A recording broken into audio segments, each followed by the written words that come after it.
Hey, what's up, everybody? John Mark here, your local fat loss expert in the West Texas area, and welcome to Ask JM Show number 12, where I'm answering your health questions that you're sending in to me. And today's question is one that I think it's going to shed a lot of light on it for people about sugar.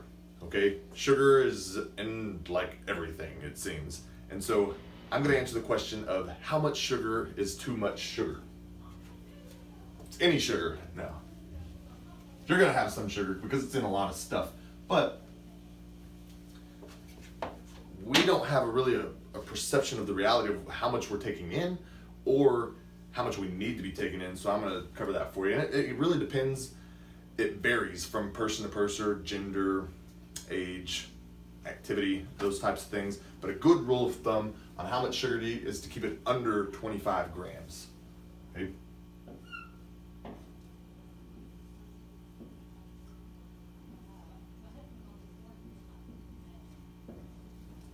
Well, how much is 25 grams? I'll give you some examples here in a minute, so hang on till the end of the show. How much sugar?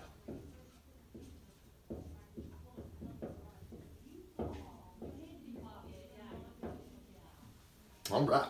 Now, here's the timing on this is going to be important because we don't just want to load up. And here's the problem is because most of the things that we eat first thing in the morning are going to be loaded in sugar. You know, your pastries, your cereals.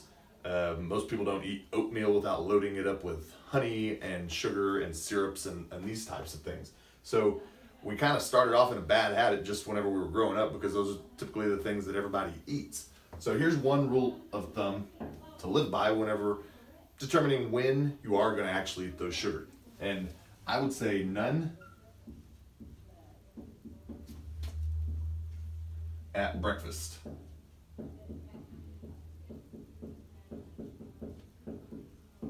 Reason being, whenever you start the day having sugar in your body, you skyrocket the sugar in your bloodstream, and then at some point it will come back down. That's whenever you start to feel that crash of the energy, you get the sugar cravings again, and it starts that roller coaster all day long. So if you can start without sugar, your blood sugar is going to be more stable throughout the day. Okay.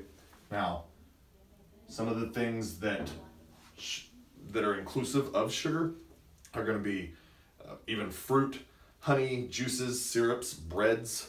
Refined sugars are going to be in items that are processed pretty heavily. So things that you can go that are prepackaged at the grocery store, likely going to have refined sugars in those as well. So steer clear of processed foods.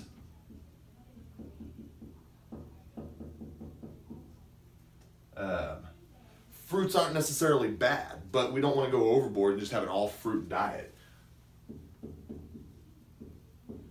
Or even a healthy smoothie that's going to have, you know, a syrups and fake fruit and those types of things that you're going to see at some of the little shake factories that are around town and all over the place.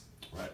Now, I've got some notes here of some of the things, how much sugar is in some of the items that are common to us to eat.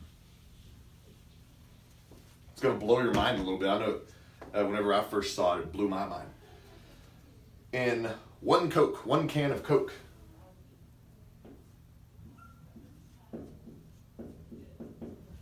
anybody know that one? It is 39 grams.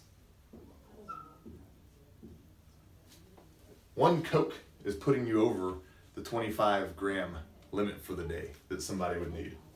So just if you got the 2, 3, 4, even more Coke habit per day or Dr. Pepper, whatever that might be, a very simple way to start reducing the amount of fat on your body is to start weaning that down and cutting that back. Because if you take sugar out of your diet, it's going to start falling off of you. One banana. So bananas are healthy, right? Not to say that they're not. But be cautious in the morning because that's a lot of time people just grab a banana and head out the door. There's 14 grams of sugar in that.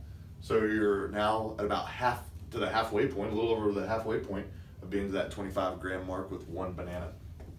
And my favorite, blueberry muffin.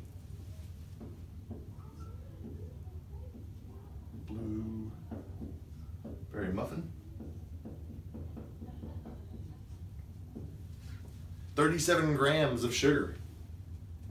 Almost the same as the Coke. So that ought to shed a little bit of light on how much sugar is in some of the things. So be cautious whenever you're eating some of these things. Look on the back, see how much sugar is in there. If it's over 25 grams, you probably shouldn't have that over the course of like 4 days.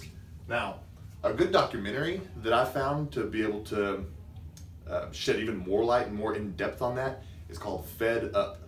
The documentary Fed Up is a really great documentary about sugar and how much of it is in people and the actual effects it has on our bodies. So I challenge y'all to give that a watch. If you found this video helpful, shoot me some loves and likes. That way everybody else can see it too. Talk to you later. Bye guys.